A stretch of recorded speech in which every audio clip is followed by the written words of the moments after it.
Mana o'rtoqlar, assalomu alaykum.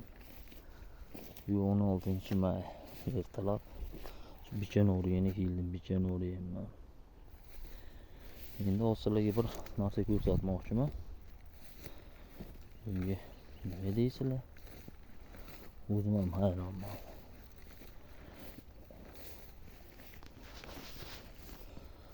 Şu olmani 3 yil oldin ekildim.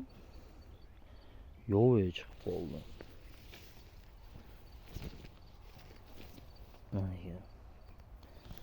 Keyin bahorda o'ylanib o'tirmasdan kelib uladim. Mana bitta beha. Mana bitta olma. Hop.